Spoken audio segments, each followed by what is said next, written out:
assertion of masculine paternalism, its right to keep secrets from the rest of us, its belief that there is a privileged all-male class of people who can be let in on what's really going on, and the rest of us, poor dears, have to be shielded from these tremendously shocking facts. I discussed this once with an entity, and it said to me, well, you know, we've disguised ourselves as an extraterrestrial invasion so as to not alarm people with what's really going on. We're getting close to the end, folks.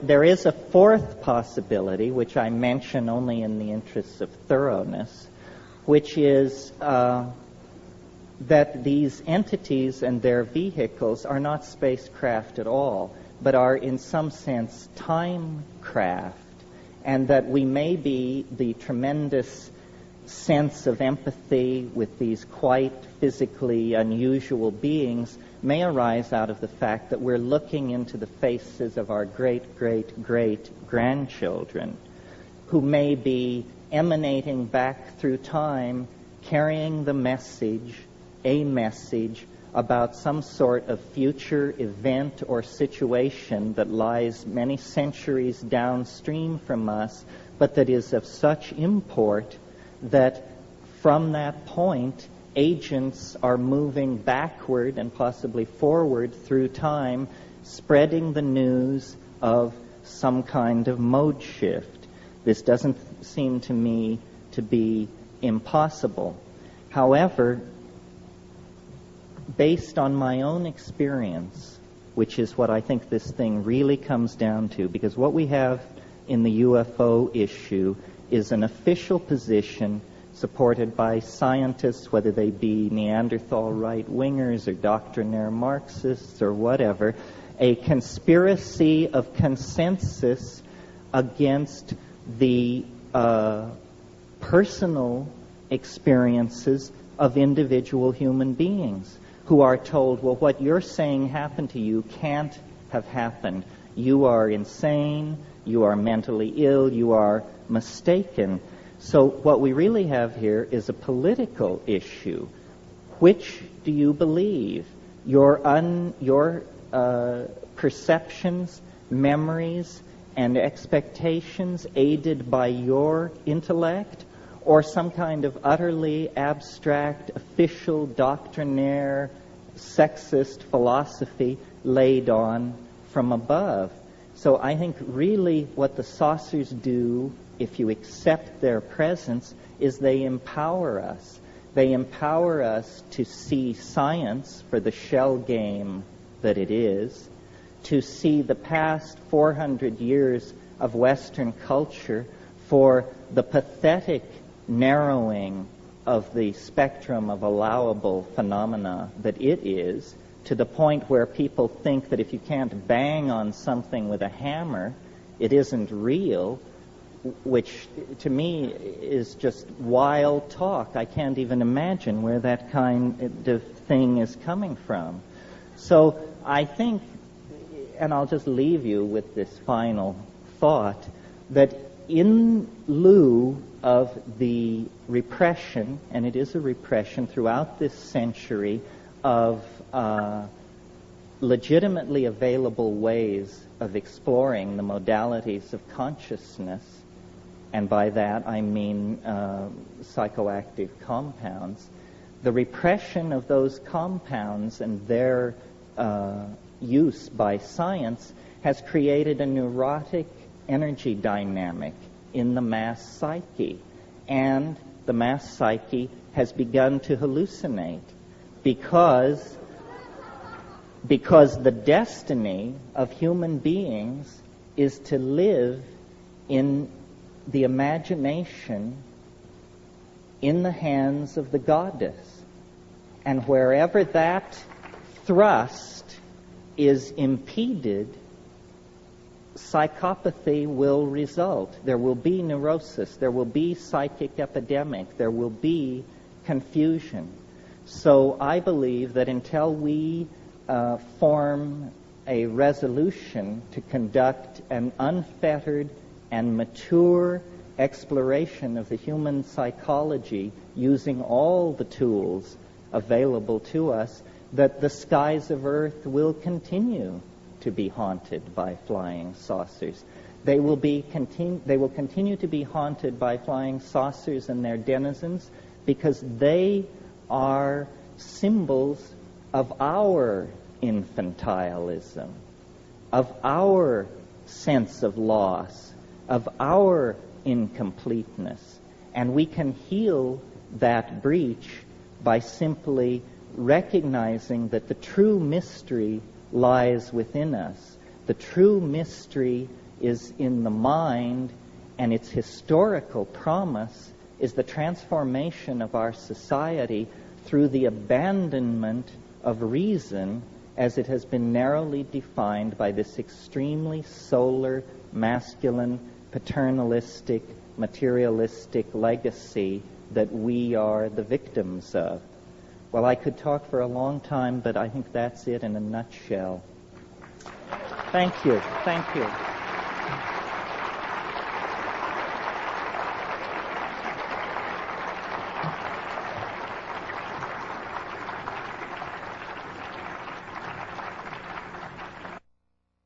There were a couple of points I didn't cover.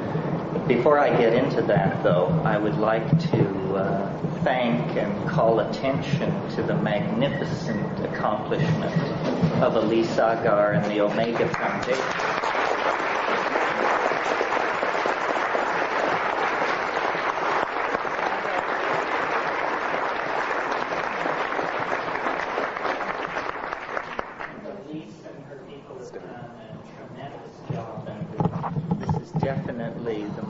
Glittering New Age event that I have ever had the privilege of attending. I said to someone, does the fact that the backdrops are beginning to look like the Russian Revolution mean we're making progress?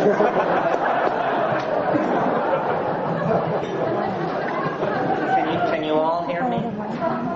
Put it up a little bit. Set it up. Can't do that, however. How's that? Okay. The area that I want to just spend a few minutes on tonight that I didn't touch on this afternoon is what then is to be done? Tolstoy's question. Once we reach this level of admitting the phenomenon, experiencing the phenomenon, trying to talk with each other about it, what is to be done? How are we to translate the message coming from the other side into a concrete reality that works for all of us? Or is that a good thing? And my take on this, which is nothing more than my take on it, is that what we are involved in and with in the UFO phenomenon is an extremely poignant and intense effort to end our alienation from the unconscious. That we can no longer have the luxury of an unconscious portion of the human psyche. That is an artifact of the childhood of our species. And that in fact the ending of childhood, anticipated brilliantly in Arthur C. Clarke's novel Childhood's End, the ending of childhood is what we are experiencing in relationship to the alien archetype. As a species, we are coming into a kind of pubescent awareness of the presence of the other. Our childish historical concerns that were self-directed and self-indulgent no longer satisfy, and a deep kind of yearning has come upon the species, a yearning for the confirmation of the presence of an other, in the same way that an adolescent child becomes aware of and develops an extremely intense, highly charged, and ambivalent attitude toward the opposite sex. I think we are discovering in our own psychic structure the potential, the possibility of a relationship with an intelligent species outside ourselves. And this raises for us all the tensions, all the issues that accompany an adolescent love affair. How are we to eliminate the human unconscious and come into our birthright as fully conscious, enlightened beings? What is to be done? Again, my opinion is that what we need to do is to concentrate on the phenomenon of communication and the evolution of language. We have been far too naive about the role that language has played in the construction of reality at its center, let alone off on the fringes with the elves and the fairies and the UFOs. We need to test the envelope of language. We need to perfect the fine idea of being able to communicate with each other. At the moment, and I think we proved it at this conference, it's nothing more than a fine idea. I felt before I came to this meeting that we would all sit down in a room and make great progress in about an hour toward understanding the phenomenon. And then I discovered that we were all, including myself, heavily freighted with linguistic momentum, the power of our own metaphors to carry us past the opportunity to listen to what other people were saying. And so I think that what we are dreaming of is a common language. And what the saucers are attempting to teach is the modality of a linguistic transformation in the direction of a kind of communication that is not dependent on culturally sanctioned dictionaries, but that is in the bones, in the neurons, in the synapses, so that the ambiguity which attends all our discussions about reality will be purged from our worldview. This is the essence of falling in love. One definition of falling in love is nothing more than lifting the veils of misconception between two entities and still being able to go forward towards some kind of union. So I really believe that we have moved so far from an awareness of the feminine portion of our psyche that now the thing dearest to us and closest to us must present itself in consciousness under the guise of an extraterrestrial or interdimensional invader. It's a comment on the alienation of our era.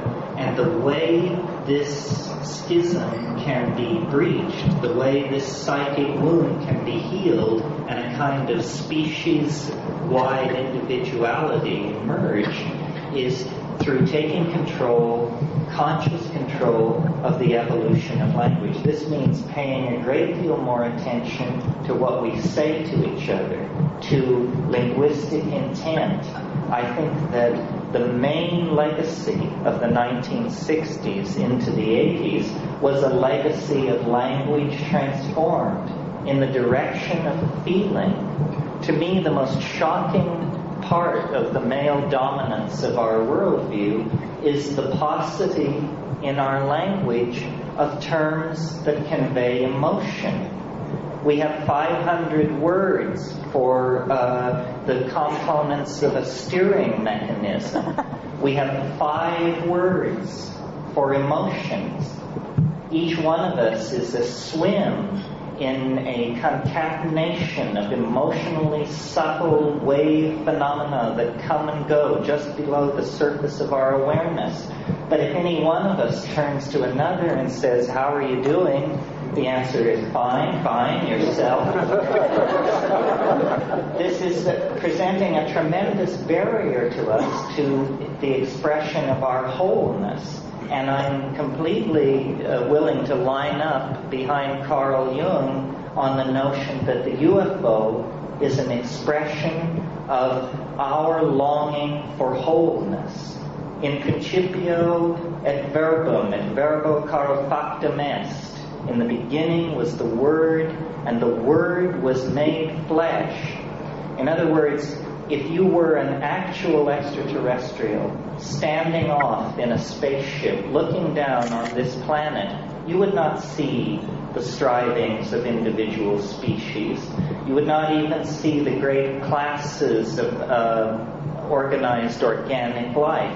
What you would see instead is a gene swarm, a language frenzy, the coding of meaning in genes, in words, in architectonic productions, in poetry. What is happening on this planet is the self-reflecting genesis of communication for itself. It is language, somehow, that is loose in our species, on our planet, within and without the flying saucer.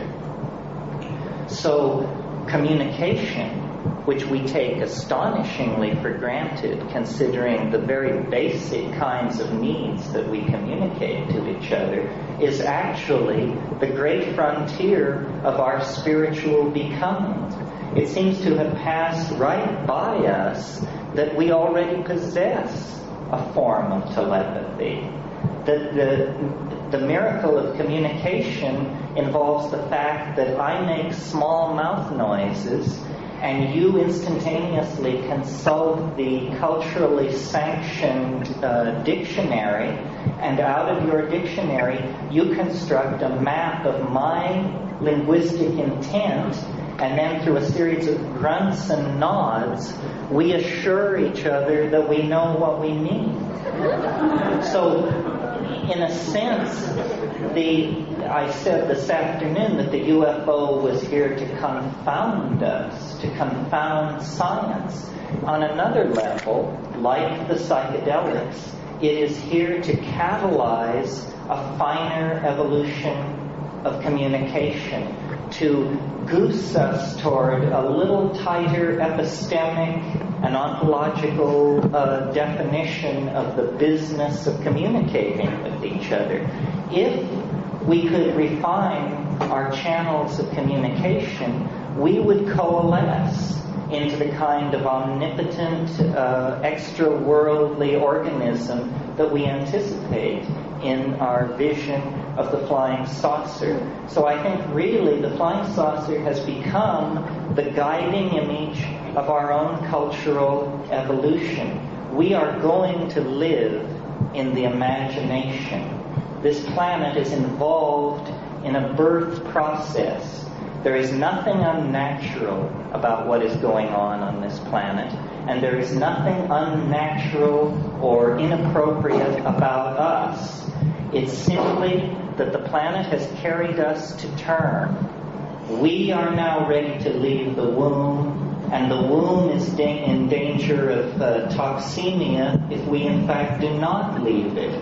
We have passed into a new kind of time where the separation of our species from the planet that gave us birth is a necessity for the survival of both parties. And like any birth, it is a moment of crisis. It can end in catastrophe, and perhaps the saucers stand off to perform a necessary cesarean if things really turn into chaos. Many contactees report an apocalyptic scenario involving the saucers taking everybody away in the wake or in the imminence of thermonuclear exchange. However, the mature way, the self-reflective way, the dignified way out of this cultural impasse, out of this global standoff, is for us to take seriously on a personal level the possibility of evolving our communications with each other so that we actually become the loving family of the goddess, the planetary organism that we all feel ahead of us in the future, casting an enormous shadow back over the historical landscape. Eventually, and when is up to us, it will no longer be a higher dimensional object throwing a shadow into the flat dimensions of history. It will be instead a transcendental object made manifest. We are, in fact, on the brink of great changes. Yes, the UFO phenomenon has been around for hundreds of thousands of years, possibly, but nevertheless, it is somehow spun into the fate of our species, and the overwhelming image of self-transcendent flight, of return to a mandalic unity that transcends space and time, is the guiding archetype of our peregrination through history. So I believe that the UFO waits at the end of time, in the same way that the individuated personality waits at the end of the ontological development of the individual. And if we act in good conscience and with great faith in each other, we can in fact realize the hope of the Irish prayer, which says, "May you be alive at the end of the world." Thank you.